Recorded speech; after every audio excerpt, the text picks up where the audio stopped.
Computer. Yeah, welcome to Leading with Passion. And first, I'd like for you to introduce yourself. And you're all leaders, so I'm not going to give you any structure. You choose how you want to introduce yourself, okay?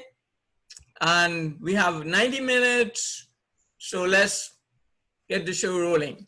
Remember to unmute yourself if you're muted. So who would like to go first? I'll go first. All right, Robbie. Yeah, my name's Robbie Bezdek. I met Lincoln many years ago at Cox Automotive through a leadership class, and we just really connected and stayed in touch. I was at Cox Automotive for about 12, 13 years, and then I've been at iHeartMedia for about 4 years in the automotive. But staying in touch with Lincoln has really just helped me keep grounded. And that's really why I wanted to be a part of this class and just learn a little bit more about the passion, because that definitely explains Lincoln. It's the passion.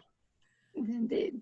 Thank you, Robbie. And I'll never forget you. We have some really fun times together. Welcome.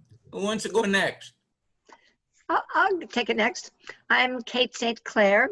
I am an advisory board chair with a leadership development firm internationally called Convene. We're a Christian leadership development firm. Lincoln works with me. He is my spiritual anchor for my leadership group. It has been an absolute blessing to the group and to me to work with him. I'm very, very excited about the passion that he brings to our leaders every month in our meetings. Thank you, Kate. Welcome, Eric. Yeah, hey, how you doing? Welcome. My computer froze. Sorry about that. Well, that happens. I know you didn't freeze. Well, Eric, we're introducing ourselves, and we ask people to just introduce yourself as how you would like to be introduced. Oh, I'm an old payments guy. Worked with Lincoln a long time ago. Been in the payments world for 30 plus years.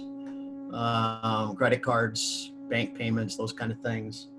Semi-retired now, working on projects in cryptocurrency and payment systems in the marijuana world and some mobile applications, and good friend of Lincoln's.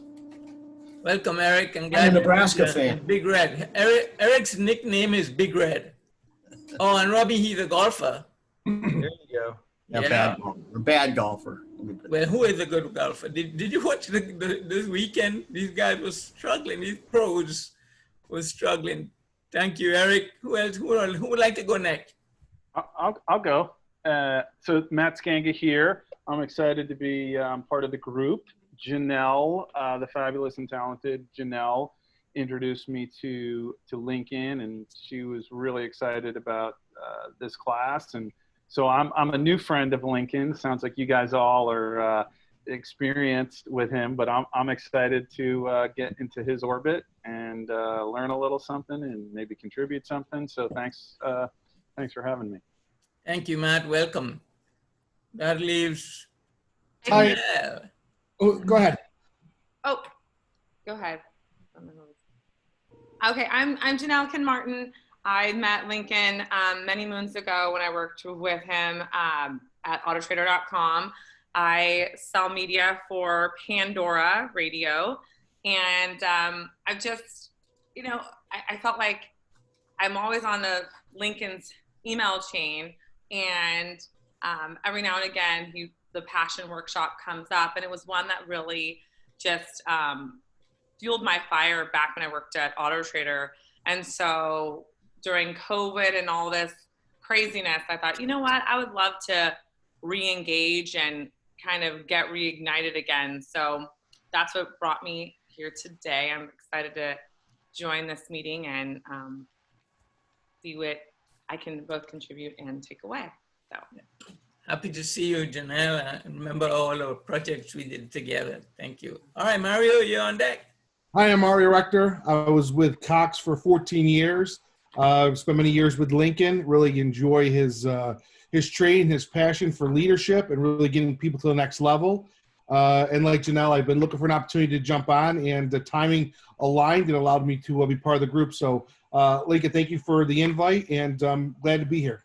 Nice to meet everybody. Yeah, glad to have you, Mario. And now, ladies and gentlemen, Christine Ramkaran from Trinidad and Tobago, my lovely sister. Don't make such a big announcement. Now, please don't laugh, folks. I'm a retiree. I was just wondering, why am I really on this program? But you know, Lincoln kindly invited me, and you know, to please my brother, I agreed to attend. But I'm a retiree right now. I work with Republic Bank in Trinidad and Tobago for many number of years, but I've retired. I'm a leader in the church though. So hopefully I will learn something good. I'm a leader on the board of the church. I'm an elder of the church. So there must be something that I could learn here. That's it. And I promise you there will be something you can learn. So thanks for introducing yourself and for introducing me also. I appreciate that. So let me share my screen.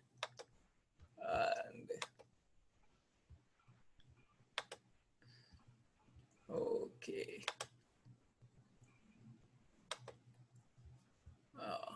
Okay, so Leading with Passion Workshop, welcome. You know, turning on the passion for Jesus, worship, life, and leadership. In that, no, not necessarily in that order, but I've found out that we all have the passion inside of us, but some people have not turned it on for some reason or the other. And to give you a little bit of background as to how did I develop this, I know exactly when the seed was planted in my head. I was in Houston, Texas, Matt, and I was at a football game. The Miami Dolphins was playing the Houston Oilers. The Oilers were still playing in Houston at the time. Me just moved from Miami, was a Dolphin fan, and man, it was so exciting. You know, every seat in that stadium was full, and there was so much noise and people applauding and doing the wave, and by halftime, half of the people were drunk and the other half were on their way to getting drunk.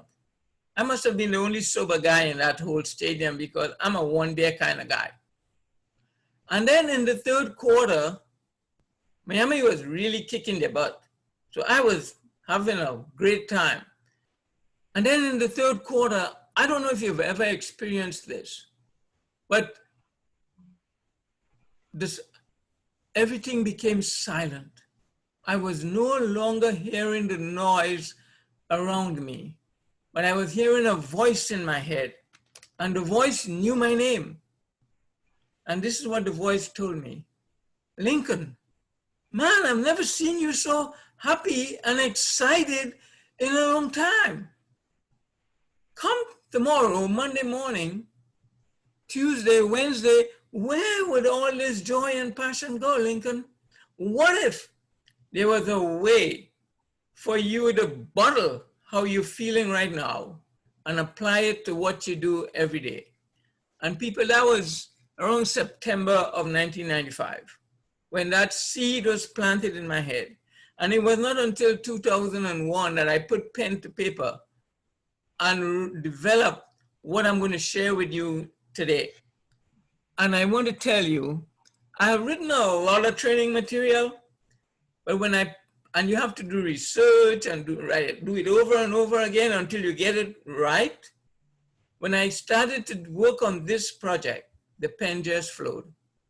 This was a divine gift to me that I want to share with as many people as possible before I depart from this world. So thank you for joining us today and welcome.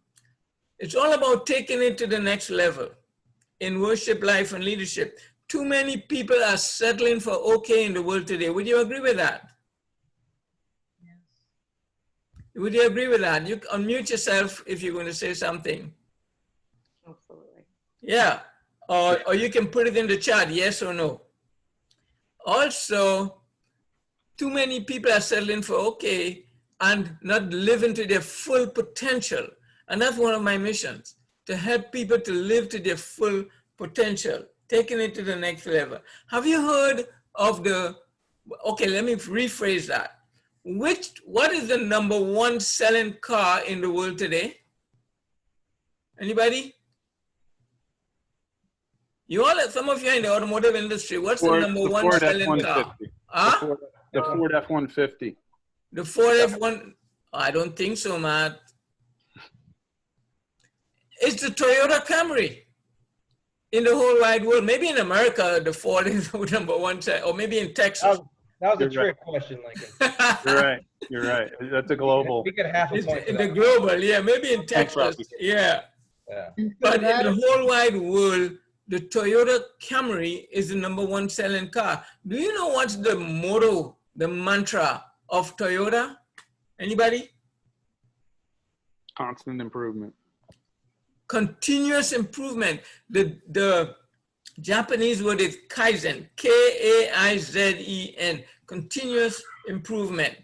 One of my own personal philosophies in life, and what I like to share with people is any living organism that stops growing, that stops improving, begins to die. And you might want to write that down. Any living organism that stops growing or stops improving begins to die. So, some past participants' feedback, because I like to share what people say about me. So you get a feel about the value of this workshop. Somebody read that for me, please.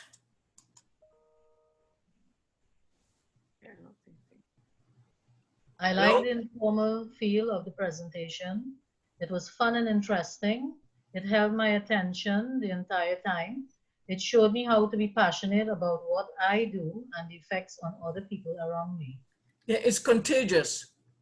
All emotions are contagious, but especially joyful, passionate emotions are even more contagious. This is my favorite one, so I will read it. I like my job, but this will help me to love it. I like my job, and this will help me to love it. Somebody read that for us. Every step and action that was discussed can be used immediately. I feel a program like this can be very beneficial to any individual working on any level within a company. Antonella, it's so funny that you're the one to read that feedback. You know who wrote that in their feedback response? Glenn Thomas? John? Remember when we did the workshop for, what's the name of the dealership? Yeah, Glenn Thomas Dodge. Is it John Davis that wrote that?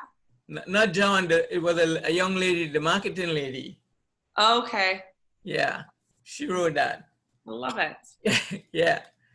And, you know, this was a big surprise for me when LinkedIn recognized me as the top 1% most endorsed in the United States for leadership development. And again, you get this because people say this about you. So thank you for that. And I'm sure some of you in this session must have endorsed me for leadership. So I put a number on the screen there for you. What does that number say to you? Anybody? As you look at that number, what thoughts come to your mind? Maybe it's today's 245 of 365 days of the year. Oh, you remember? Yes. I'm impressed, Janelle.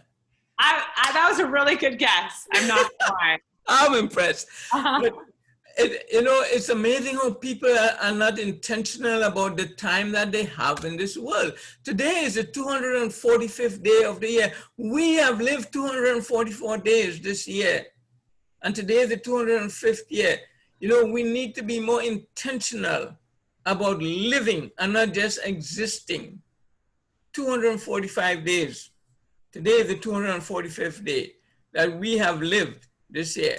So we're going to spend about an hour and a half of your time. What are your expectations? In the chat, would you write down what you expect to get from this time, please? Take a minute.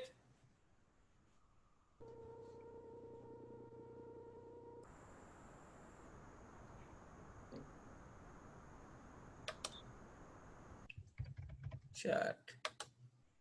Okay. So in the chat, can you write down what you expect to get out of this time?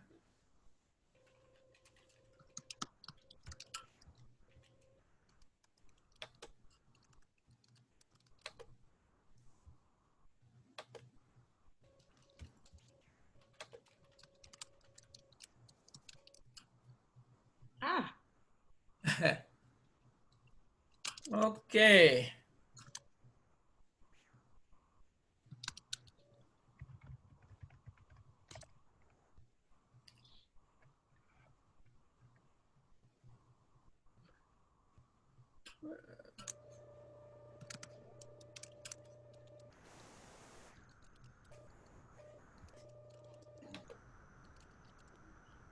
So leading through passion, Robbie, Eric, not sure, just a renewal and growth. Okay, I appreciate people's honesty.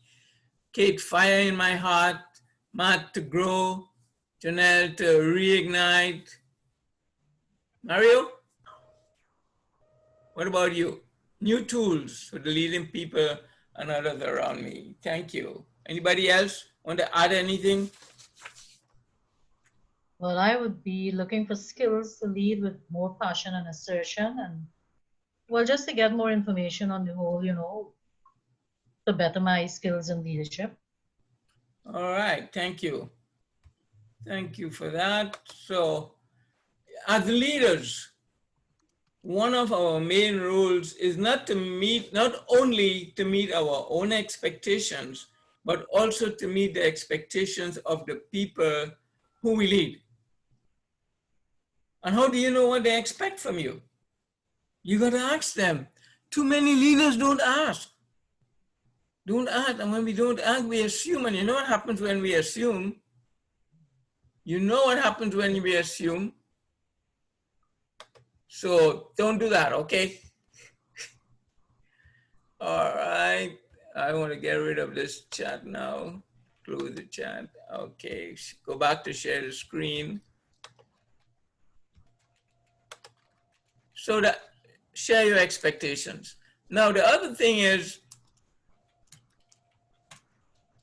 every time I go back to sharing the screen, it gives me a hard time to, okay. What can you do to ensure that your expectations are met? Now, too many leaders today take too much on their own, too much responsibility, and they tend to do things for people. But when you partner with people, you get them engaged. So what can you do during this 90 minutes that we're going to spend together to make sure that we don't waste your time, that your time is well spent and you get something out of it? Anybody? Remember to unmute yourself if you're muted. Engage. Be engaged. And then not only engage physically, but mentally. I hope you've all turned off your cell phones, email, and all of that so we can be engaged, totally engaged. I'm giving you 100% of me, I want back 100%. Anybody else? What else can you do while you're here? What are some of the habits of great learners? Well, you have to focus. Focus, yeah. Thank you, Matt. Anybody else? What else do great learners do? This is the learning what time. it makes me want to do. Thank you, Kate. Ask questions. Oh man, I was hoping somebody would say that. Ask questions and ask W and H questions. So when you get people thinking, that's another rule of the great leader. Get people to think for themselves. Anything else? Ask questions. Robbie? Ask questions was the one I was about to say, Lincoln. Okay, thank you, Robbie. I think you can take great notes as well. Take great notes. You know, the psychologists of learning will tell you that there is a link between the brain and the hand that write.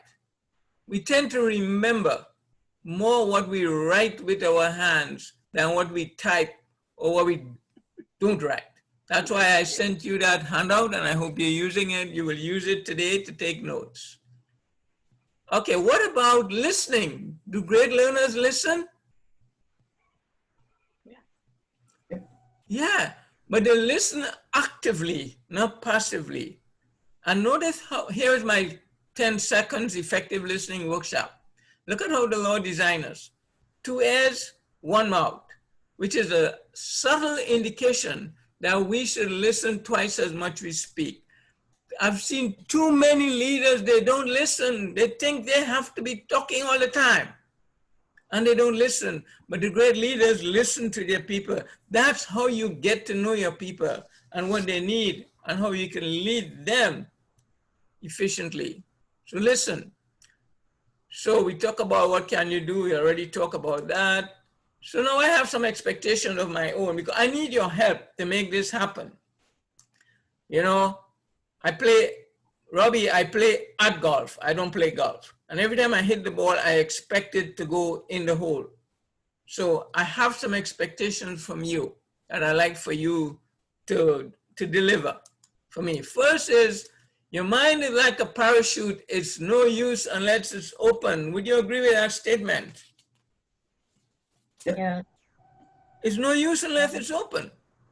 Too many people are walking around with closed minds. And look at the impact on the world today. It's a black and white situation. The world is such a colorful world.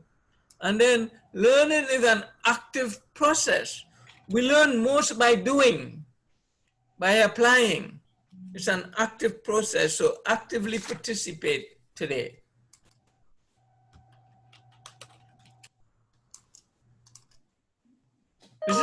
Galileo is one of my favorite philosophers, and he said, you cannot teach a man. I kind of put a woman in there because I'm biased to women. I mean, I have 3 sisters, and I have a daughter, and my mom was a woman, so I'm kind of biased to women.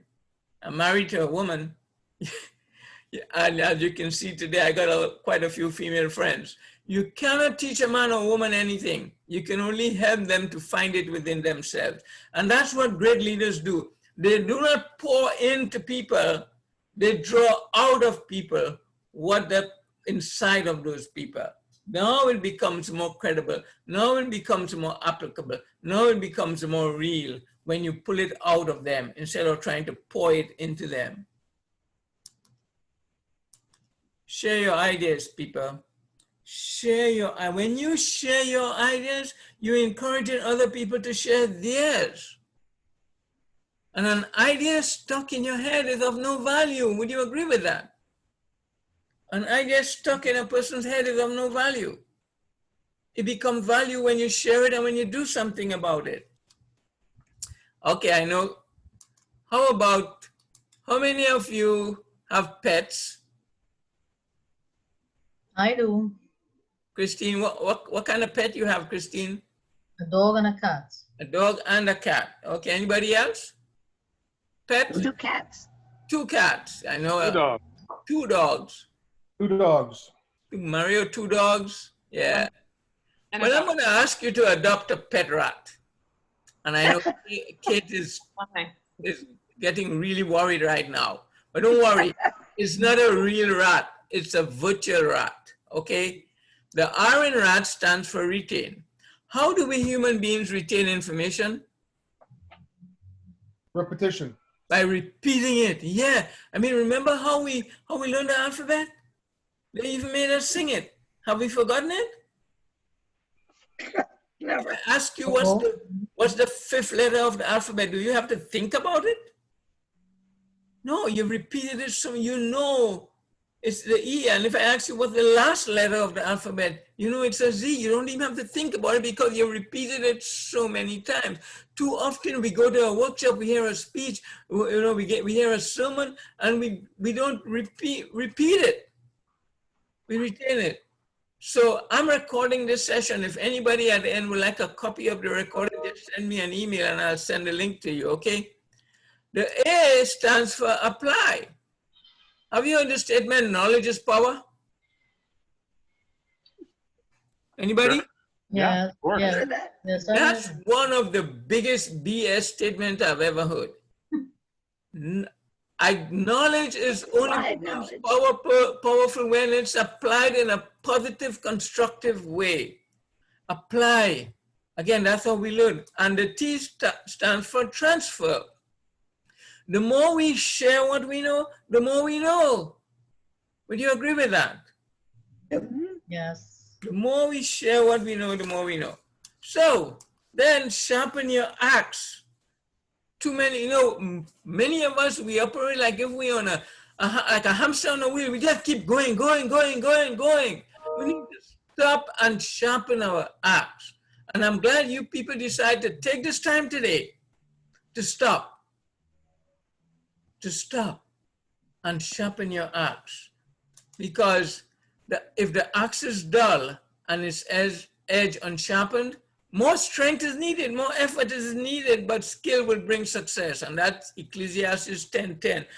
Anybody remember the quote that Abraham Lincoln said about if he had a log to cut?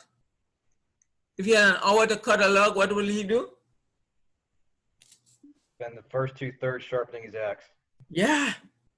He will spend, if he had 60 minutes to cut a log, he will spend 50 minutes sharpening his axe. But do we do that? How often do we stop and sharpen our axe? And again, I congratulate you, I applaud you that you've taken the time today to stop and sharpen your axe. Then the other thing about leaders, you see that picture there? Anybody recognize that picture? What is it? And IV bag. the oxygen. Oxygen mask. You know, and when you know, Airplane.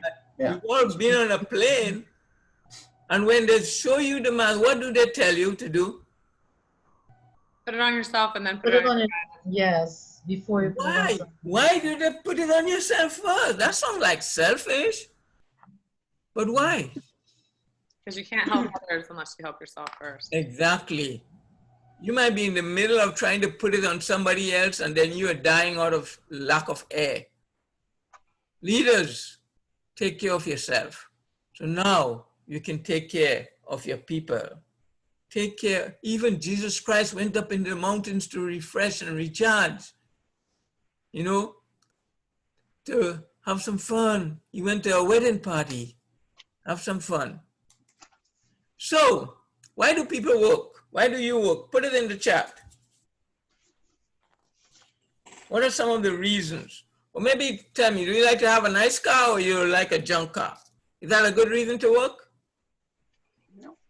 How about education? Is that a good reason to work? You know, most of us on the call, we've been to college, but we have kids. It's not free. You know, how about a nice home? Anybody want to live under a bridge? I don't think anybody get up in the morning and say, well, you know, today I'm going to go under a bridge. No. I don't want to live down by the Nice river. home. What's that? I said, I don't want to live down by the river. Okay. And then family. You know, family is expensive, costs money. And your kids really never leave you. They leave you. No, that's wrong, Lincoln. It's Huh? your wife is expensive. Okay. Okay. My wife's an Olympic shopper. Woo. We all are. Yeah, well, you're making a lot of money. And then travel vacation. You know, we need a break. We need a vacation. And that's why in almost every job that I know about, you have vacation time. And I've met people who walk around and say, well, I've never taken a vacation. And then I didn't tell them, but I said, no wonder you look so stressed out. You know, and no wonder you're always arguing. Yeah. And you got so many wrinkles on your face and you're 10 years younger than me. You know, take a vacation. Take a vacation. Are these all good reasons to work? Yes. So why do people don't like to go to work? Because they have forgotten about the reasons. And as leaders, sometimes we need to sit down and remind them why they do things. Because when the what and the why of things, when the what gets too much, and they will sometimes, focus on the why. Make a why list, people. I encourage you to make a why list. So that's why people work. How about who do people work for? Who do you work for? When you meet somebody for the first time and you introduce yourself, you know, I'm Robbie Besnack. What's the most popular second question you ask or you tell? What do you see next? What do you do? What you do, yeah, or who you work for. And when you ask people, what do? Most of them will say the name of the company that they work for, wouldn't they? But really, you don't work for any company. You don't work for anybody. You know, some people might say they work for the government, or they work for the private sector, or they work in the church, or they work for their bosses. You know, I remember some people when we were out, oh, I work for Chip Perry because we love them so much. You know, or people in ministry, I work for Jesus. I work for God. Well, at the end of the day, who wants to go on vacation? Who wants to drive a nice car? Who wants to live in a new home? Who wants to provide for their family? You and me. Who do we work for? God. Myself. Yourself. Thank you, Eric. We work for ourselves. You know, Colossians 3:23-24 says, somebody read that for me.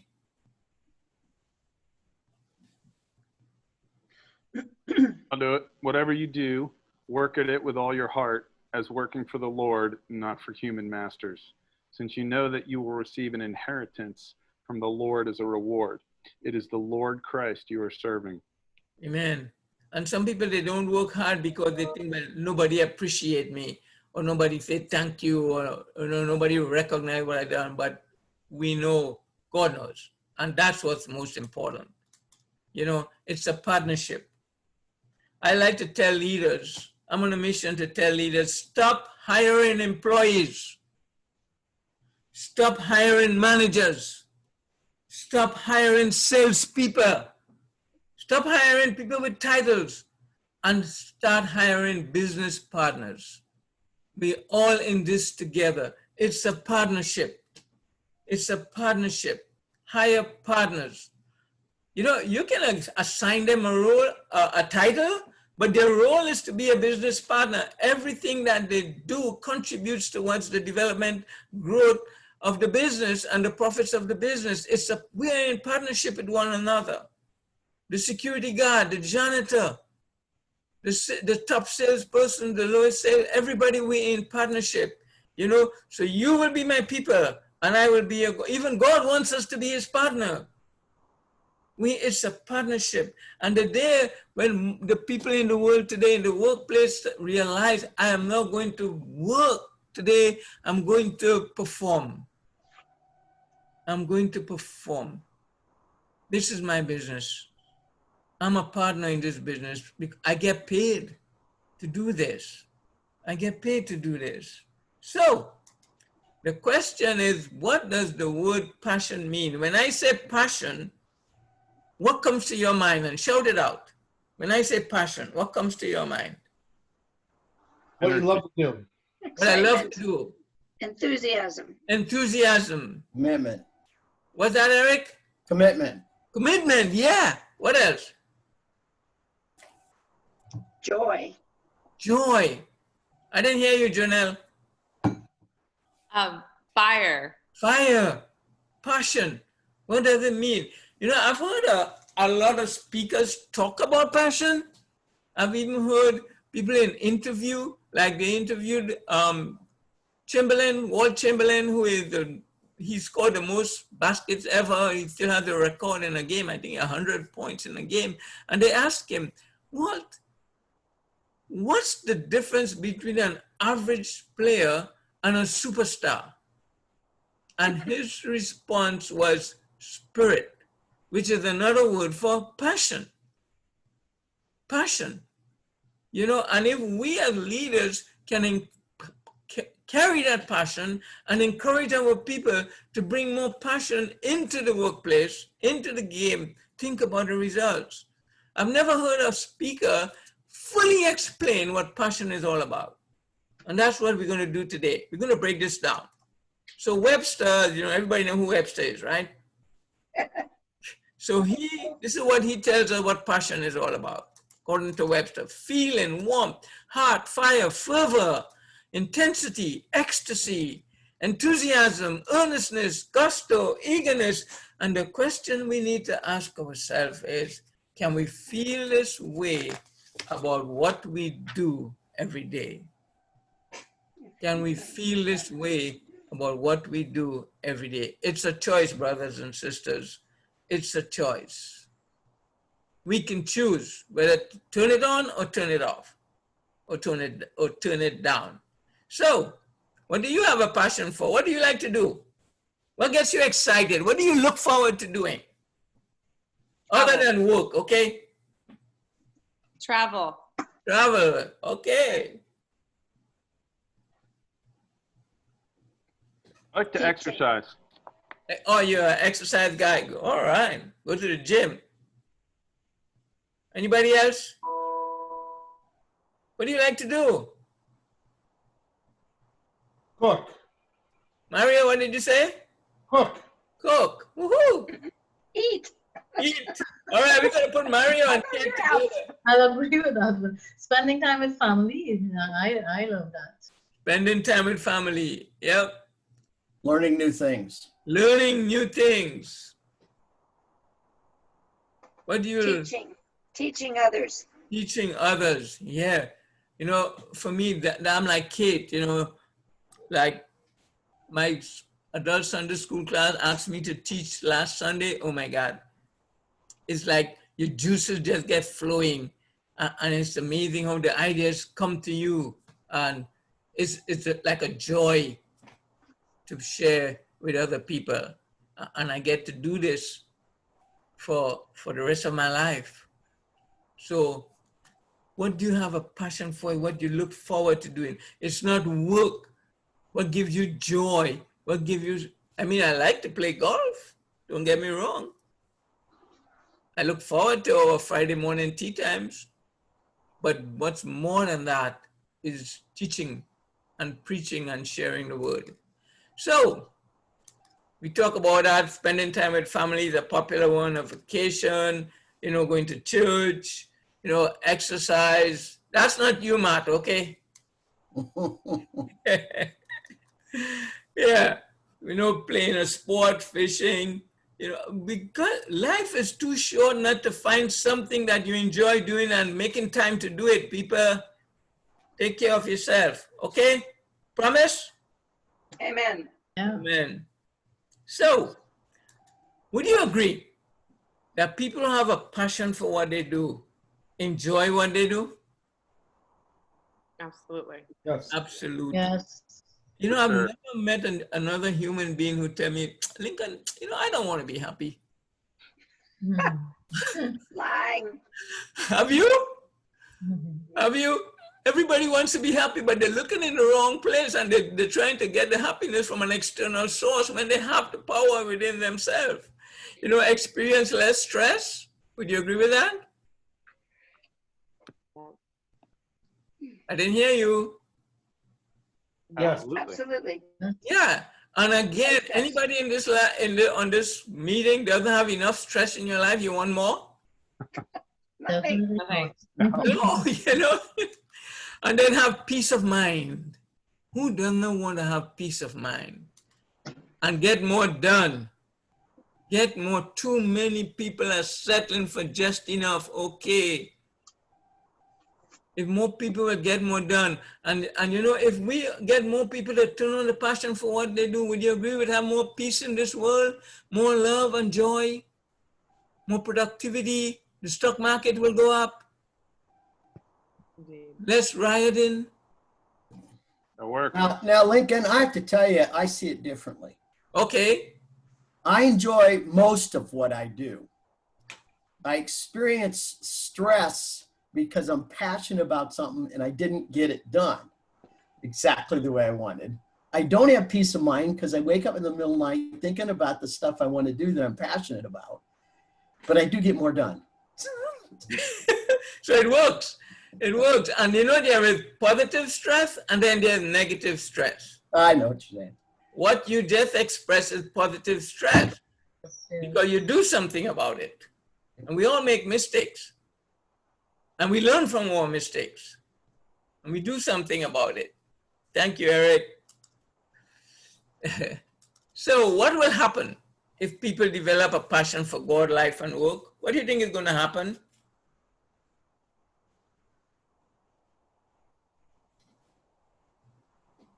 To you first?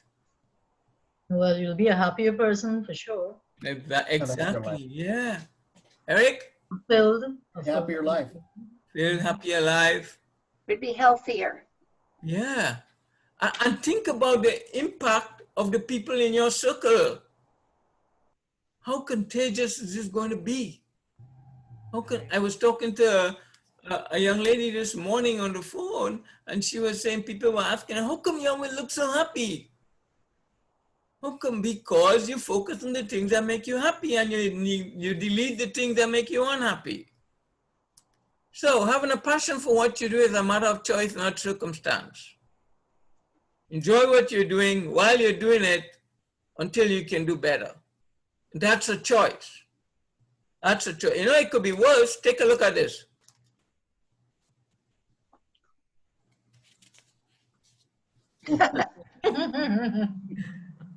Yeah, it could be worse. Too many people are so caught up in their troubles and their trials, and they don't. What are you comparing it with? Who are you comparing it with? You know, it could be worse. It could be worse. There are people dying right now. There are people in pain. There are people having major surgery right now. And we complaining about a little headache, you know? So how can a person develop a passion for what he or she does in life, work, church, and God? How can we do it? Well, here is a 7.5-step process. First, step 1, with pride, we're going to talk about that. Then attitude, step 2, step 3 is special. Step 4, service. Step 5, initiative and integrity. Oh, and integrity is a half step. And step 6 is ownership. And step 7 is never give up. So those are the 7 steps we're going to touch on today. First, pride. Take pride in your job. And brothers and sisters, the pride I'm talking about is not the hoity-toity, nose stuck up in the air, chip on your shoulder type of pride. This is a personal pride. And I found this on the internet, which really explains it fully for you. Personal responsibility in delivering excellence. Take personal pride. At the end of the day, you can look at your day and say, I did my best today. You know, it's like an artist who starts with a blank board, canvas, paints a picture, and then at the end, he signs his name on the bottom. So my prayer, my hope for you that at the end of every day, you can sign your name at the end of the day and say, I did my best today. You know, proud to stand behind or in front of their work. This is my best. How many times have you done something? You know, Eric was just talking about it. And I mean, you look at it, you say, this will not do. This is not me. I can do better than this. Have you? Anybody? Yeah. Yeah. So what do you do? Yeah. You know, you rip it up and you do it again. You do it over. Because of the self-pride, that personal pride in you. You know, appreciate the importance of what you do. Think about what will happen if the garbage collectors don't pick up the garbage. We need to show these people more appreciation. You know, teachers don't teach. Mechanics don't fix cars. Nurses don't take care of the sick. Undertakers don't bury the dead. Farmers don't plant. Janitors don't clean. Leaders don't lead. Everything that we do is important. Everything that we do is important. Remember the partnership. It adds. We all have a role to play. Let's play it with pride. Understand how your leadership performance affects the end result.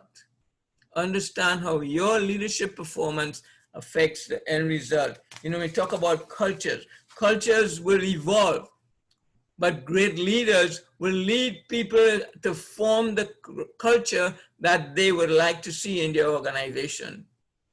And my hope is, let's develop a culture of passion and look at what the results.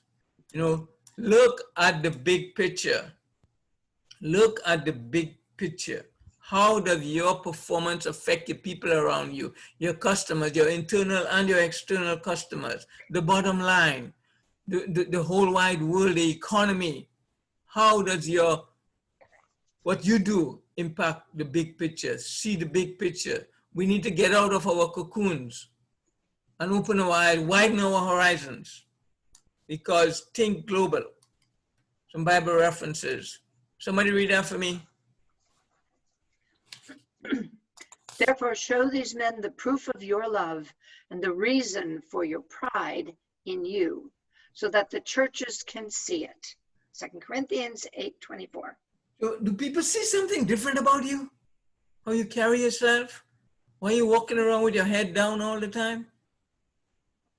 Or do they see a light shining out of you because you're so proud of what you do? You take pride in what you do. Somebody read that for me.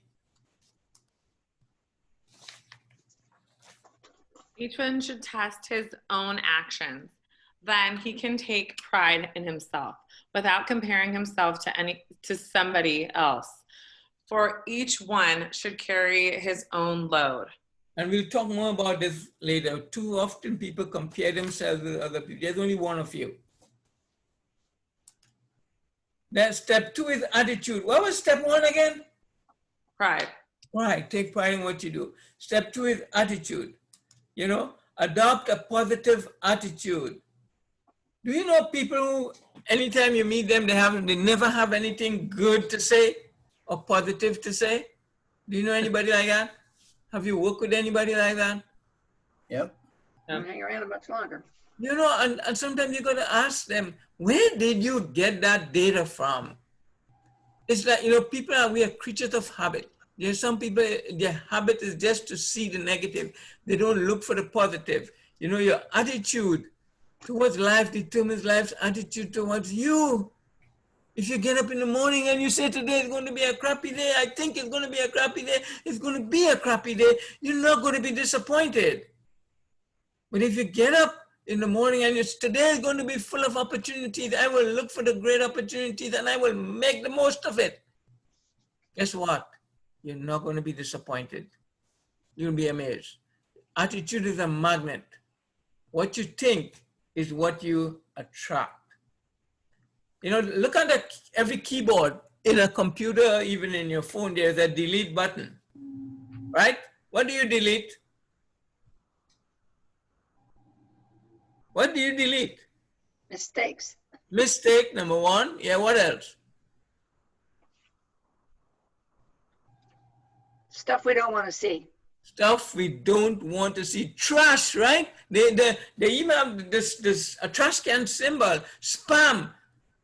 Things are negative stuff. Things are not unused. Similarly, our mind is open, so we have all kind of thoughts coming to us, and negative thoughts come and positive thoughts come. We got to learn to recognize the negative thoughts early and hit that delete button. The earlier we hit that delete button, the better for us. Because if we don't delete it, it will start festering in our mind and find something, well, I want to try this, it sounds good. But if we delete it early and forget about it, that's a habit we need to create so we can keep a positive outlook on life. Now, what's your attitude towards your job? Unfortunately, most people, you know, it's just another job. It's how I make a living. It pays my bills. You know, and living in close to Atlanta, you know, there's a lot of traffic. And sometimes you're driving behind a car. Have you ever been behind one of these cars and they got so much bumper stickers on their car? It looks as if the bumper sticker is keeping the car together. Have you seen that guy? Yes. You know, I like to read these bumper stickers and I see stickers like, I'd rather be fishing. I'd rather be golfing. I owe, so off to work I go. So I'm thinking in my mind, if that's your attitude, if that's your reason, how can you perform 100% when you get where you're going? You can't. You're just going to show up, check a box, and then leave. No. This is my career. This is where I spend most of my waking hours. This is my opportunity to make a difference. This is part of my legacy. I must do my best. This is your legacy. And it starts in your mind. It starts in your mind. That's where it starts. Everything starts in your mind.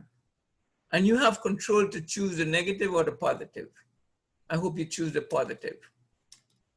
It's more than a job. Whatever we do, it's more than just a job. I saw this guy in Irvine, California, with the t-shirt. And I asked him to take a picture, and he was so proud of his t-shirt, he let me take the picture. I kind of photo shooted his face because I want to embarrass him. But this is, and he's wearing this t-shirt all over the place. I was tempted to ask him, when you get your paycheck, do you only get 13% or 19% or 28% or 37% or 3%? You get 100%. Unfortunately, too many people in the workplace, this is their attitude. They just show up. They just show up. I don't know why. They need, they need to come to this workshop. So 5 tips to develop a positive attitude. And this is not in your handout, so you might want to write these down. Somebody read number 1 for us. Look for the bright side of every situation. We find what we look for, because no one ever injured their eyesight by looking on the bright side. Look for the bright side. Even in this COVID situation, so many are focusing on the negative, the lockdown, the risk, the mask they have to wear, but there's so much opportunity. I mean, look at what we're doing right now. We all getting together online and we're learning, aren't we? We didn't even have to get on a plane or in a car. We're learning. Look on the bright side. Associate with positive people. My mama told me when I was a teenager, show me your friends and I'll know who you are. Unfortunately, we have negative people in our life. We don't have to live with them. Fortunately, we don't have to live with them. My relationship with those type of people, as soon as I recognize them, is, hey man, how you doing? Bye, see you later. Because they have a tendency to drag you down in their pit. Don't they?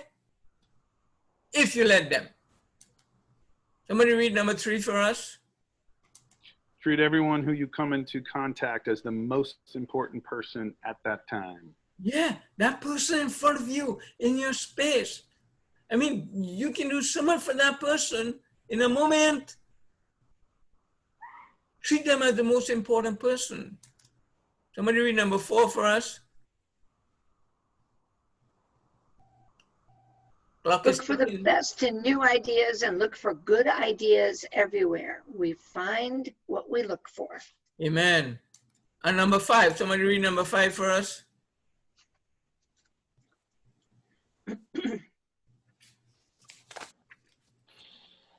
Somebody. Your mind can only hold one thought at a time.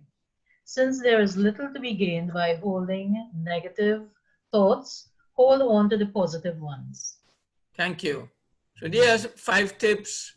If you didn't get a chance to write all of them down, just send me an email. I'll send it to you, okay? So somebody read this quote for me from William James. Greatest discovery of this generation is that people can alter their lives by altering their thoughts of mind. And the human being is the only living creature that was created with free will to choose. A lion is hungry, he's going to eat his cub. That's why the lioness, the mother, has to protect her cubs from their own father.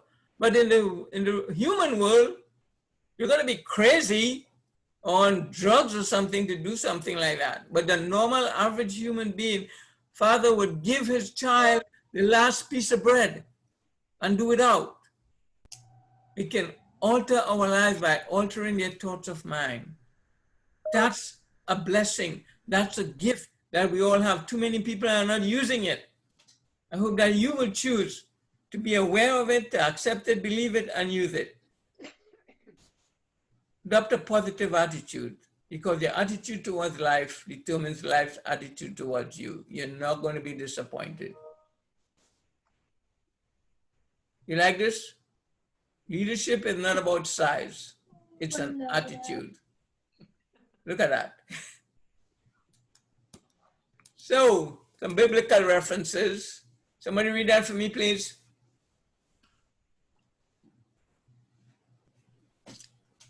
To be made new in the attitude of your minds, and to put on the new self, created to be like God in true righteousness and holiness, from Ephesians 4, 23 and 24.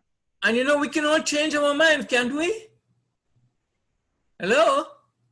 Yes. Amen. We can all change our mind. We just got to make sure we change it into negative mind to the positive mind, to the new mind. Somebody read this for us? Your attitude. Go ahead. Go ahead. Your attitude should be the same as that of Jesus Christ. And he had a heart, a mind of a servant mind. You know, you will keep in perfect peace him whose mind is steadfast because he trusts in you. Some people, they change their mind so often they get confused their own self. Hold on to your thoughts. We demolish arguments and every pretension that sets itself against the knowledge of God, and we take captive, that word captive, every thought to make it obedient to Christ. And I found out in life when I obey his guidance and his counsel, good things happen, great things happen, amazing things happen. Would you agree with that? Yes. Absolutely. Okay. So step 3 is special. What was step 1? Pride. Pride. Step 2? Attitude. Attitude. Step 3 is special. You know, you got to know that you're special, because when you know you're special and feel special, then you can make other people feel special. And what do great leaders do? They make their people feel special. What are some of the things you as a leader can do to make your people feel special? Praise. Them, compliment Praise them. them, yeah. Anything else? Encourage. Correct them. Promote them. Correct them constructively. You know, they say it's not what you say so much as how you say it. Not what you say so much as how you say it. So the thing about it, when you make other people feel special, they will come back to do more business with you, because those greatest treasure lies in human personality. Leaders who make their people feel special, they don't have an attrition problem. In fact, people want to come to work for you. And Mario and I were talking about this earlier on, a couple of days ago, when he shared with me that there were people who wanted to move into his region because he's such a great leader. You know, our competitors, when we were at Auto Trader, they want to come to work for Chip Perry. He's such a great leader. He made us feel special. I will never forget the very first keynote I did at Auto Trader. It was in San Francisco in August of 2008. And I did a keynote on capitalizing on change. This was my first time speaking to all the managers. Maybe some of you were there. And at the end, Chip Perry was at the back of the room where he's always sitting. At the end of my talk, this guy got up, ran up to the front and hugged me. I'll never forget that. And he did it 2 or 3 times after that. What a, you know, appreciation. I don't care what culture you come from. I don't care what nation, what language you speak. We all, human beings, appreciate appreciation. So, 2 reasons why you should know that you are special. Because the world is confusing people. They're telling the girls to be special, your hair has to be a certain color, and you have to be a certain shape, and you have to be a certain height to be special. And the guys, they're telling us, you know, you got to have a 6-pack, and you got to drive a certain type of car, or drink a certain brand of beer to be special. And people are spending so much money and buying into these marketing techniques, and it's not helping them. But there are only 2 reasons why you should know that you are special. Reason number 1 is you were created in the image of the Almighty God. He created us in his image. And reason number 2, he only created one of you. What's the population of the world today? 335 million. How much? Roughly 335 million. It may be more than that. About 8 billion. Oh, in the world? Of the world. Oh, I thought you said the U.S. Sorry. If you Google it, it will say like 8.9 billion. But I know there are a couple of million they haven't counted yet who don't want to be counted kind of deal. You know what I'm talking about? So we can round it up to 9 billion people in the world. There's only one of you. Kate, there's only one of you out of this 9 billion. The Janelle, world is so there's happy for that. one of you. Matt, there's only one of you. Eric, there's only one of you. Robbie, there's only one of you. Christine, there's only one of you. You know, Mario, there's only one of you. And guess what? When you're done with your time on this world, they can't even replace you. That makes you more precious than a diamond.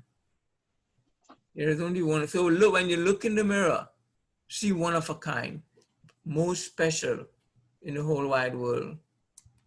So how can we make others feel special? And we talked a little bit about this earlier. So we'll run through this. Call them by name. When I do team building, it gets me real upset when I see teammates referring to other people as he and she. They have a name. Call them by name. You go to the supermarket, they have their name tag in the back. It's amazing what happens when you call people by name. They smile, they give you more service. Appreciate their efforts. Say thank you. Send handwritten thank you. Have you ever received a handwritten thank you note? Yep. How did it make you feel? Great. Wonderful. I know. You send handwritten thank you. You know, you can go to the dollar store and get a lot of thank you notes for $1. And in your handwriting, make the call. Yeah, in your mind, you know, I need to call this person, I need to call this person. You keep putting it off. Make the call. Surprise them. People love surprises, especially pleasant, not unpleasant surprises, okay? Pleasant surprises. And then welcome them. As leaders, look out for opportunities to welcome them, the new people on the team in the company, you know, send them an email or a text. Hey, I saw you just joined our company. Welcome. Welcome them. Make them feel at home. Well, can you think about anything else? Anybody? Be humble around them. Be humble around them. Yes. Make yourself available. You know, I've never met a leader who said, well, I'm not going to be available to you all for the rest of this year. No, try to get a meeting with them. Oh my God. Make yourself available. So, somebody read that for us. Genesis 1:26 and 20, just in case you forget.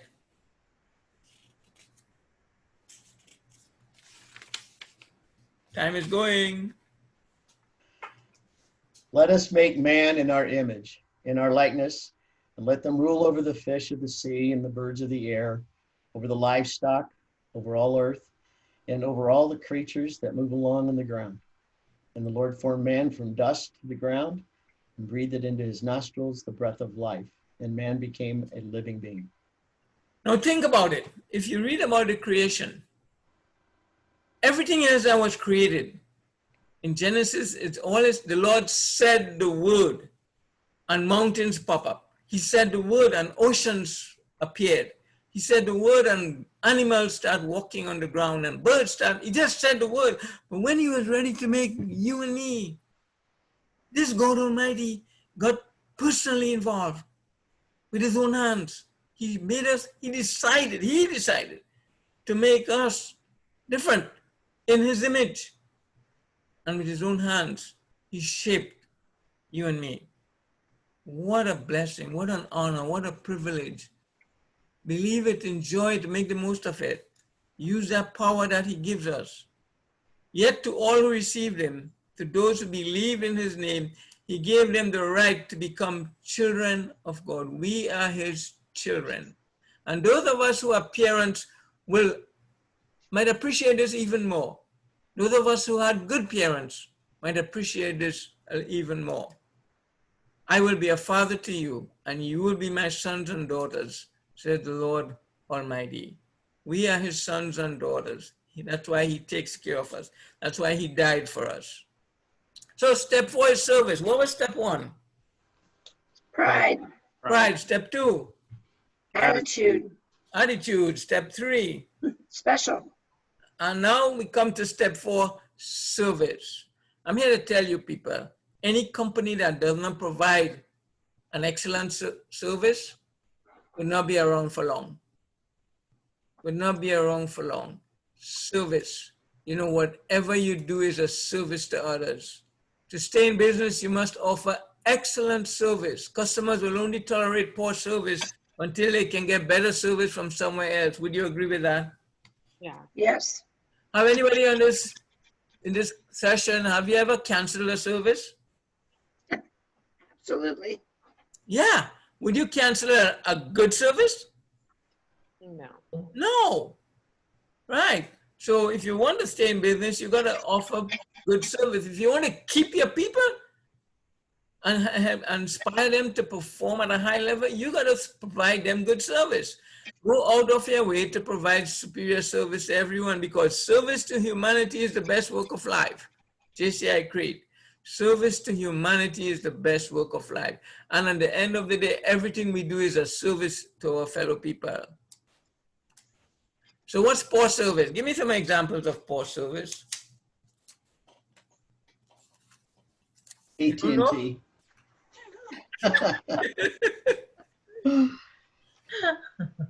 FDR, First Data. What do they do that makes it poor? They don't answer the phone. They don't answer the A phone. long wait time. Goodness. The wait times in this world have tripled. Right, yes. Oh my The goodness. bank, that was the same thing, wait time. Then they Yeah. give me that stupid chat guy that's all electronic that can't answer anything. Yeah. You know, what happened to one call resolution? What happened to that? Just You know- having that live person makes such a difference. Big, You're like, you can Yeah. ask a question. big difference. Poor services seem to be like the norm. You know, Right. Not- they overpromise and underdeliver. Poor service. So When I was a young guy in Lincoln, I worked at the First National Bank of Omaha, and there was a guy there by the name of John Lawrenson, who was a longtime banker. And John said, nobody will call my bank and not get a human. And so one of my jobs was to manage 9 telephone operators. Everybody that called that bank got a human. And when voicemail came, I about lost my job when I suggested we put voicemail in. And he was that committed to service. I love it. And then how many of you have gotten an email from a company that you just did business with and they ask you to do a survey? You do the survey, and at the end of it, and you still know, did anybody ever even read that? Did anybody ever even read that? Or it's just a process, the motions, just going through the motion, you know? Check a box, we send the survey out. Pause it. It's so unfortunate. This is one of the things, you know, I'm known. Go to a restaurant. If you give me okay service, you get an okay tip. You give me excellent service, you get an excellent tip. And I'm known to ask servers, do you think you earned a tip today? No, because if we continue to reward people for poor service, what they're going to do? Continue. Continue Doing it. to provide poor. Thank you. Thank you. Let's be agents of change. So why do they do? Why do so many people give poor service or just enough or no more? Why do you think?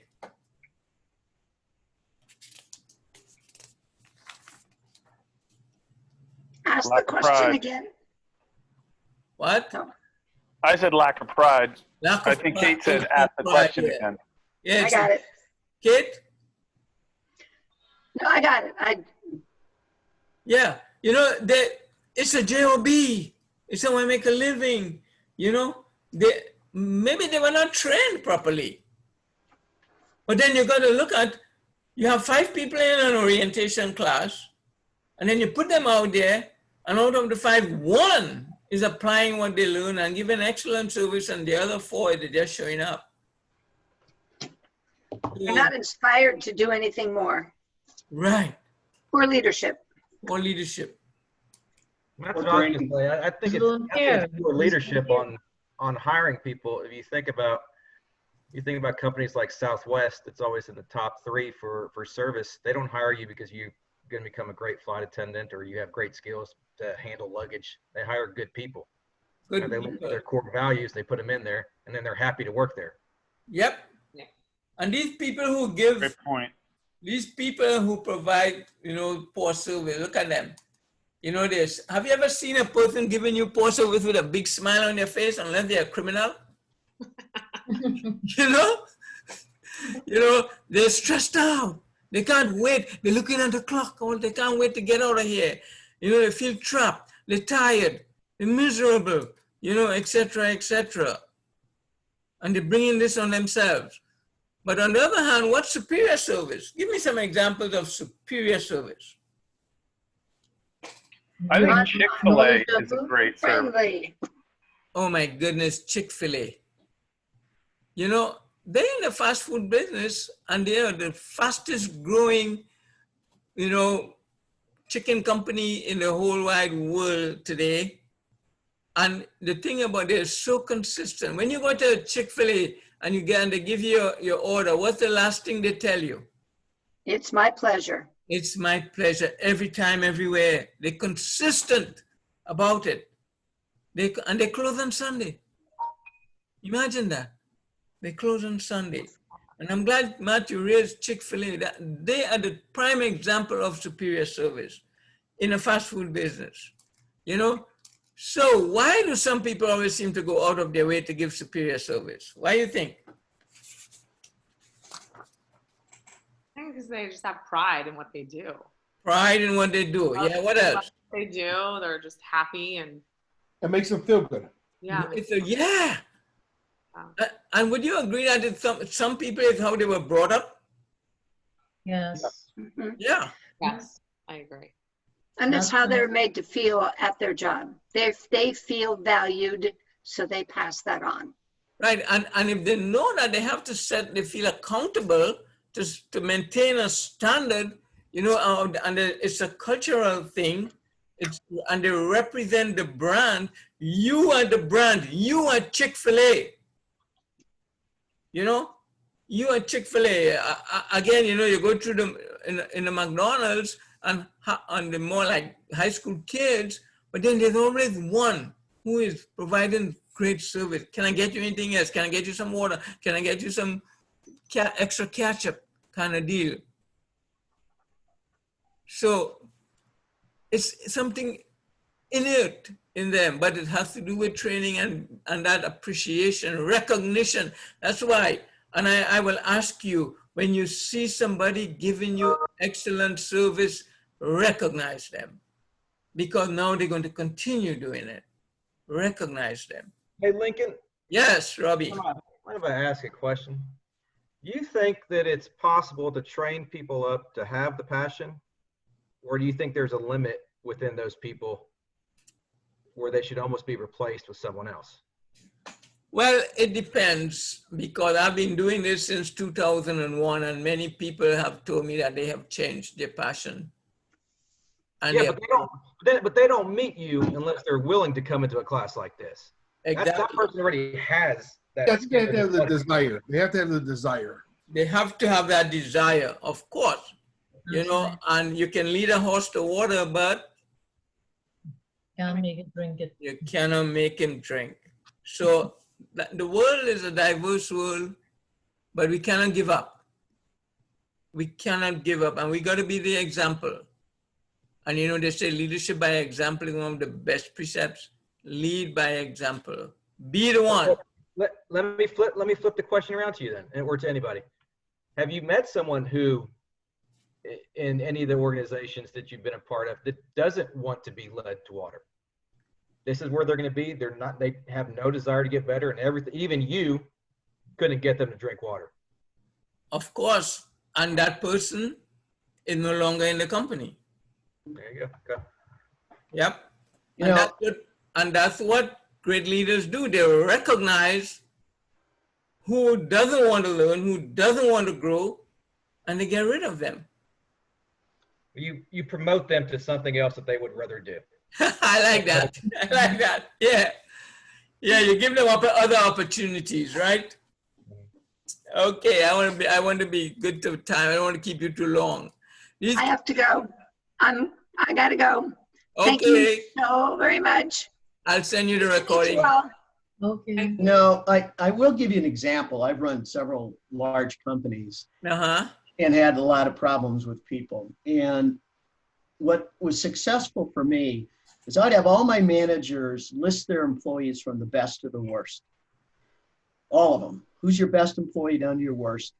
And I give it back to them and say, tell me who is the best people to work with and who's the worst, right? Which one has passion? And the list is the same, right? And I'd say, why are the last 4 people in that list still here? Would you keep them? Would you only have a department with those last 4 people? Do something about it. Improve them, work on them, and move them up. And what happens when you work on the bottom of your list is the top of the list recognizes you're doing it. They get better. You're going to have a soldier like that person that's just there. You're going to have snipers. You're going to have grenade throwers. All of that in your company. You just got to get them pulling the wagon correctly. But in the long run, I've changed total companies doing that. I mean, I had one person that fired their whole department and didn't fire them, but worked with them and tried to move their behavior, right? And so the mantra was, we pay for behavior here. That's what my company does. I pay for behavior, and this is the behavior, and this is the examples we want. And if you don't want to do the behavior, then you can go to another company that'll pay for that behavior. And that's kind of how I handled it. But you're right, but it takes leadership and adjustment. For example, when I was in sales management, it's typical in sales that you recognize your top performer, right? That's an oxymoron, isn't it? Sales management. Yeah, top performer. Well, I had a budget and we had a monthly award for the top performer. Well, I split the budget and I gave the top performer half of the budget, but then I told the rest of the people, anybody who increased their performance over the month by 10%, you will get some reward. You know what? Everybody was trying. You see the thing, what happened when people stop trying, and as great leaders, we got to help them to keep on trying. We are the people who show them that there is hope for you to go better, for you to do better. There is hope, and we ought to give them incentive to do that. So I told them, if you do 10% better than you did last month, you will be rewarded also. Guess what? The group's production went up by a lot, because everybody had an opportunity. Everybody had an opportunity to be rewarded. And because after a time, Stella, she's the one to get salesperson of the month every month. Why should I'll just keep doing what I do. Right.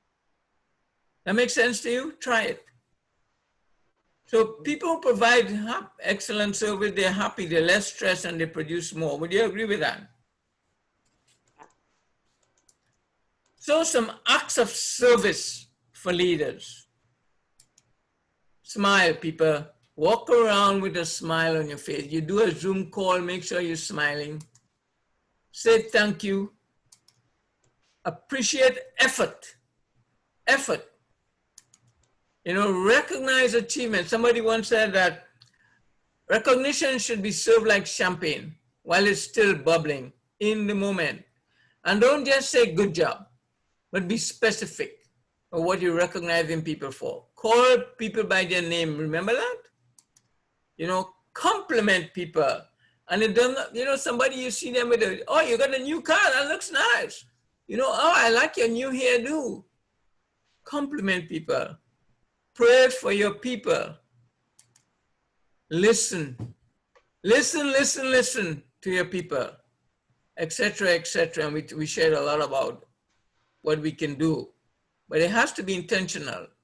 Your role to serve your fellow men. Some Bible verses about service. For we are co-workers in God's service. You are God's field, God's building. James 2:14-18, take a note of that and you can go and read it when you go home, when you finish. Whatever your hand finds to do it with all your might. For in the realm of the dead, where you are going, there is neither working nor planning, nor knowledge or wisdom. This is our time to serve. This is our time to serve. So, to prepare God's people for works of service so that the body of Christ may be built up. That's why we serve. I know your deeds, your love and faith, your service and perseverance, and that you are now doing more than you did at first. Doing more. That's how you know that you're growing, because you're doing more today than you did yesterday. He will reply, I tell you the truth, whatever you did not do for one of the least of these, you did not do for me. Are you holding back on anybody? See Matthew 6, 1-4. We are in Secret Service agents. And then Psalm 102, serve with joy. So that was step 4. Step 5 is the initiative. What was step 1? Pride. Pride, Step 2? attitude, Step 3? Special. Special. you're Step special, 4? Service. service. Service. And now step 5 is initiative. Make a habit to start doing things quickly. You're the leader. You're going to be the starter-upper. You know, be the first to get going. Look for opportunities to make things better. Don't be so set in your way that you are not open to new ideas. You know, I've heard people say, well, we've never done it that way before. That's no reason not to do it.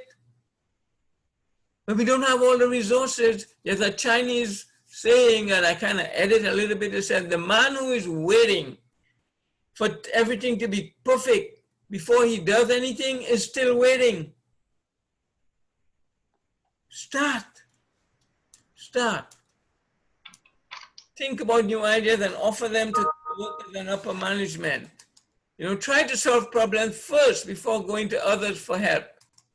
Seek out new people and welcome them. Take initiative.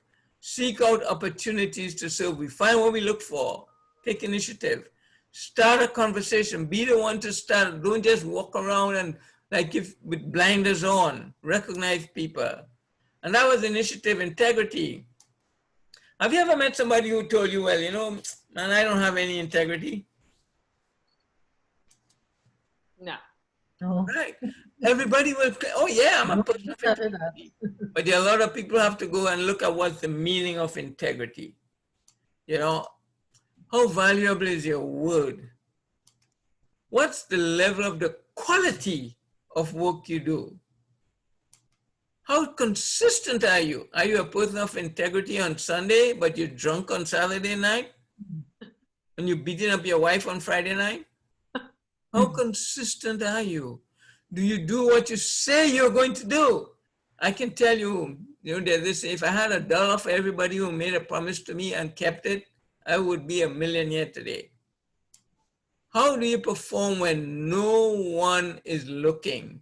That's one of the key to integrity.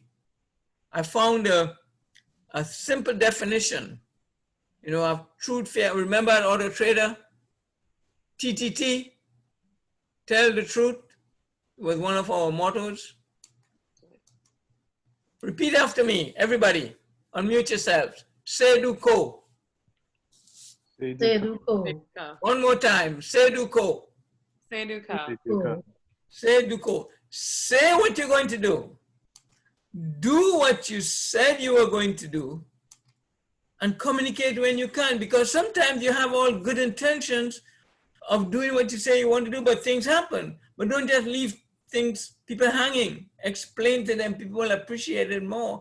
And you're a man of person of integrity. I found this from Alan Fine in his book, You Already Know How to Be Great.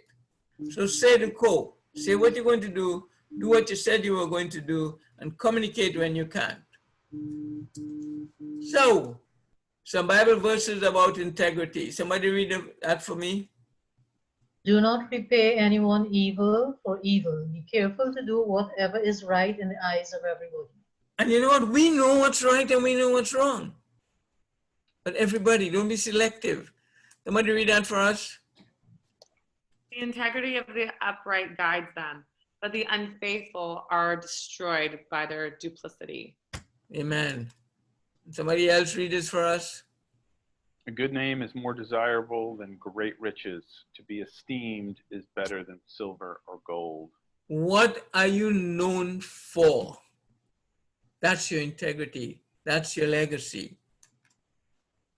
Simply let your yes be yes and your no, no. Anything beyond this comes from the evil one. So, Step 6 is ownership. What was step 1? Pride. Pride. Step 2? Attitude. Step 3? You're special. Special. Step 4? Service. Step 5? Initiative. Integrity. And integrity. And now we come to ownership. Step 6 is ownership. Take ownership. This is our time, our world. When the history books are written about 2020 and this time, and they write about you and me, this is our time. What are they going to say? Take ownership. This is my job, my business, my people, my customer, client, my task, my family, mine. This is your time. Take ownership. Accept praise for achievements and responsibility for mistakes. The earth is the Lord's and everything in it, the world and all who live. He owns it and he gave it to us to be stewards. The silver is mine and the gold is mine, declares the Lord Almighty. We have ownership. He's given all of this to us. All things come from God, through God, and return to God. Praise him forever. Yes, it is so, there's no doubt. Romans 11:36. And remember that verse, Genesis 1:20. God blessed them and said to them, be fruitful and increase in number. Fill the earth and subdue it, own it. Rule over the fish in the sea and the birds in the sky and over every living creature that moves underground. He didn't tell any other living creature to rule or to subdue them except us. We have that ownership. We have that authority to take ownership. You are an important piece of this world as long as you are here. Have you ever worked on a jigsaw puzzle? Yes. You know, I've never met somebody who has never worked on a jigsaw puzzle. I guess one day I might be surprised. How many pieces, the biggest pieces you've worked on? 2,000. 1,000. So let's say you're working on a 1,000-piece puzzle and you get to 999 and one piece is missing. How are you feeling now? Frustrated. Yeah, frustrated when you're looking for it, right? You want to find it. And then you start asking your family, who took my piece of puzzle? Where is it? Who messed with my stuff? But you find it, right? And you put it in there, but you only put half of it in there. Is it complete? No. No, you got to put all of it in there. So I would encourage you to get a piece of puzzle and walk around. I carry mine in my wallet. I got mine here, and walk around with it. So as a constant reminder, I am a piece of the puzzle in this world. I belong here. I need to take ownership and give all of me. Take ownership. And you don't have to buy an expensive puzzle, or you can find an old one at home, or you go to the dollar store, you can get a puzzle for $1. So that was step 6. Step 7 is never give up. What was step 1? You forget. Pride. Take Pride. pride. Step 2. Attitude. Step 3. Special. Special. Step 4. Service. Step Service. 5. Initiative. Initiative and integrity. Step 6. Ownership. And now step 7 is never give up. People who have a passion for what they do, who lead with passion, they never give up. So they always find a way to get the job done. There is a way. Look for it, you're going to find it. They follow up and follow through. Robbie will tell you in golf, the shortest shot is the putt. If you don't follow through with that putter, that ball is not going to get to the hole. In life, if you don't follow through on your promises and your intentions and your ideas, nothing good is going to happen. Follow through. Do what you say you're going to do and more. Think about a caterpillar in a cocoon. Is that a nice place to be? And do you think that caterpillar knows what he's going to become? But does he stop pushing? No. What happens if he stops pushing? Die. He will die there. Die. Yeah. But he keeps on pushing, or she. I don't know if they have male and female caterpillars, but they keep on pushing, and look at what happens. It becomes a beautiful butterfly. and the butterfly beautifies the world and pollinates all the flowers around them. But that caterpillar, it keeps pushing. Keep pushing, people. Too many people are still living in that cocoon. Get out of your cocoon. Keep pushing. You know, never give up. Take a look at this. One more call, one more swing, one more attempt, and you will achieve your goal. Too many people give up too early. You know, Wayne Gretzky said, and if you don't know who that is, he was just one of the greatest ice hockey players. He said, you only miss 100% of the shots you do not take. You only miss 100% of the shots you do not take. You know, finish. Think about an athlete.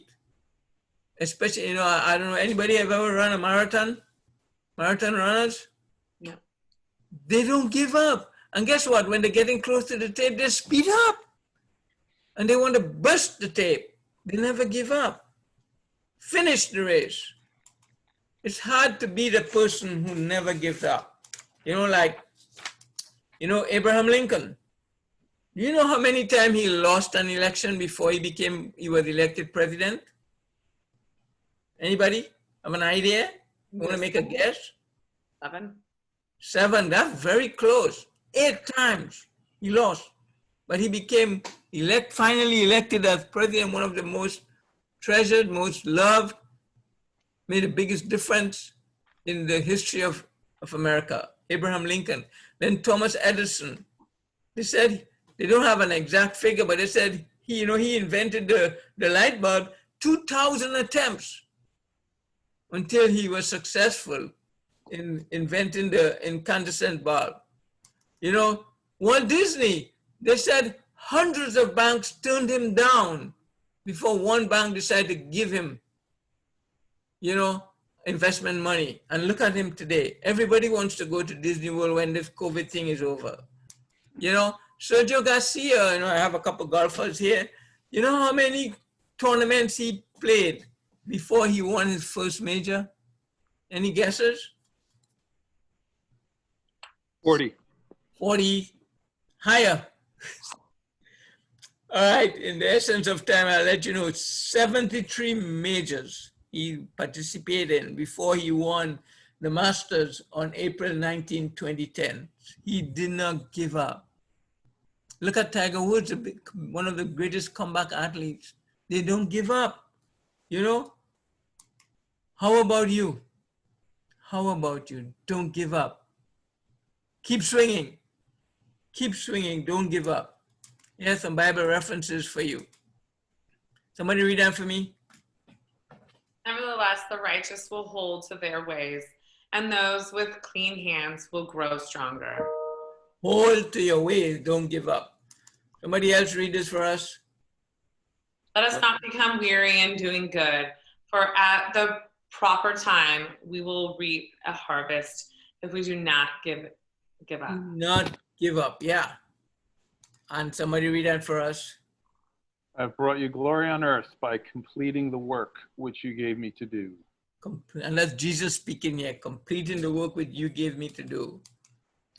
You know, his master replied, well done, good and faithful servant. Notice well done, not well attempt or well tried, but well done. And you know, that's my personal prayer, that when I die and I go to heaven, the Lord will put his hand on me and said, well done, good and faithful servant. I delight to do thy will. I don't do it as a burden. I delight to do thy will, oh my God. Yea, thy law is within my heart. Somebody read that for me. Brothers, I do not consider myself yet to have taken a hold of it. But one thing I do, forgetting what is behind and straining toward what is ahead. I press on toward the goal to win the prize for which God has called me heavenward in Jesus Christ. Amen. Press on. Don't give up. Press on. You know, the greatest victory statement ever made and will ever be made was by Jesus Christ on the cross when he said, it is finished. It is finished. I hope for me personally and for you, that the last statement we can make will be, it is finished. Put them all together and they make up passion. What does the P stand for again? Pride. A, Attitude. Dude. the first S. Service. Special. Special, the second S. Service. The I, Integrity and Initiative. initiative and integrity. The O, Ownership. and the N, never give up. Never give up. never give up. Passion, that's what passion is all about. So the choice is yours. You decide when to turn on and turn off your passion. You know, the seed has been planted in your head. Now you decide if it's going to fall among thorns, if you're going to forget about it, or if it's going to fall on fertile ground. You decide. Because people form habits, and habits form people. We are creatures of habit. You know, think about it. We all have skills, ability, and talent. We all, different levels, and we all have that passion inside of us. But when we put the passion with the skills, ability, and talent, look at what happens to productivity, efficiency, and joy. It goes through the roof. It goes through the roof. And you are the biggest benefactor. Turn on the passion for everything you do and keep it on. Turn it on and keep it on in everything that you do. So if you don't take action, it's not going to happen. So it's up to you now. If it is to be, it's up to me. It's up to you now to take action, to apply, and to transfer. Somebody read that for me. Nothing great in the world has ever been accomplished without passion. Yep. Nothing great. A lot of ordinary things happen, but nothing great. And I hope all of you want to do great things. People who have a passion for what they do excel at what they do. And I hope that you will start excelling at what you do. So let's review. Fill in the blanks. People who have a Passion. passion for what they do. Yeah, a person must know that they are, Special. Special. or they can make others feel. Special. Yeah. People who have a passion for what they do it with Enthusiasm. enthusiasm. That will work, but they do it with pride. Right. And people who have a passion for what they do take Ownership. ownership of their duties and responsibilities. Good job. So finish that statement for me. Practice makes Perfect. perfect. You know, we've learned that from ever since we were kids, but what a myth. Because if we are practicing the wrong way of doing something, we will become perfectly good at doing it wrong. Practice makes permanent. So we got to make sure we are practicing the right way, right, Robbie? The right swing. That's why the greatest athletes, they have coaches to guide them, to show them the mistakes they're making, because you want to have perfect practice makes perfect. Practice makes permanent. Remember that. So everything we say, every thought starts with the belief. Our judgment, our decision starts with the belief. Our judgment and decisions will impact the actions we take or not take, which will impact the results we achieve or not achieve, which will validate what we believe in the first place. So if we're thinking right now, you know, Lincoln doesn't really know, this is not real, you know, you're thinking this is not going to work for me, you're going to make a decision that you're not going to take any action about this, you're not going to achieve any amazing results, and you might be the one to say, I told you so. I hope not though. But if you're thinking right now, this is amazing, this is simple, will work, I gotta try this. You're gonna make a decision to act upon it. You will start achieving results that will amaze even you and the people around you. They will want to know, what happened to you? I had a guy, if you read my book, you know, in the introduction, there was this guy whose wife said, what happened to you? You're a different person. People will start recognizing that your light will be so shining in the world. We need more people light to shine. But you got to believe it. You got to make a decision to do it. You got to take action and then start achieving the results which would validate what you believe in the first place. So the passion is there inside of you people, waiting for you to let it out. Try it and enjoy the benefits. So what does that number say, Janelle? 121, 121 days left in the year. Left in the year. Live it with passion. Live it to your fullest. Be the best that you were designed to be, because you are the star in the movie of your life. I mean, who can play you better than you? Who can substitute for Nobody. you? You are the star in the movie of your life. Make every day an Oscar-winning performance. Thank you. So, Awesome. Thank you, Lincoln. Comments, Thank you. any closing comments, feedback? Loved it. It was awesome. Yes, Thank you. it was very good, very good. Thank you. Did we Brought lose back some people? memories of my training while working in the bank. Is very good. Yeah, it works. So thank you for coming. If you would like a copy of the recording, just send me an email. Okay. All And, right. what I like to do for the next couple of weeks, every Tuesday, I'll be sending you a little tip. So trying to stimulate you and as a reminder. If you would like to have a signed copy, if you haven't gotten a signed copy of the book yet, this is the book. It's on it's on the website, www.withpassionthebook.com. You can order it there and I'll mail you a signed copy. Okay. Fabulous. Awesome. Thank you, Lincoln. Thank you. Thank you, Lincoln. Nice Great to stuff. meet all of you. Yep. Bye, guys. Bye. Bye bye. All righty.